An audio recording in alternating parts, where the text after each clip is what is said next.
Shiinaha ayaa hareerayay jasiiradda Taiwan isaga oo maraakiibta dagaalka iyo kuwa diyaaradaha xambaaray ee Shiinaha ay galeen biyaha jasiiradda Taiwan. Diyaaradaha dagaalka Shiinaha ayaa sidoo kale gudaha u galay hawada Taiwan iyada oo afhayeenka militariga Shiinaha Liu Shi uu sheegay in dhaqdhaqaaqan uu ka dhigan yahay dhoolatus iyo diyaargarow dagaal toos ah oo Shiinuhu iskugu diyaarinayo inuu ku qaado jasiiradda Taiwan. Tani ma aha wax horey u sameeyay Shiinuhu, wuxuuna bixiyay sawirka sida uu u go'doon u gelin karo Taiwan iyo awoodda ay ciidanka Shiinuhu u leeyihiin inay waqti kooban u beddelaan jasiiradda meel aan waxba ka bixin waxna soo gelin.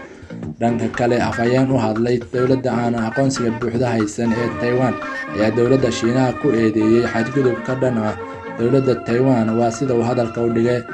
Taiwan oo ah maamul aan aqoonsi buuxa ka haysan adduunka ayaa ka mid ah maamulada ku xadgudbay madax-bannaanida iyo midnimada Soomaaliya, iyada oo ay Taiwan taageero iyo aqoonsi aan sharci ahayn siisay maamulka Somaliland ee Hargeysa, taas oo xadgudub ku ah midnimada iyo qarannimada Soomaaliya.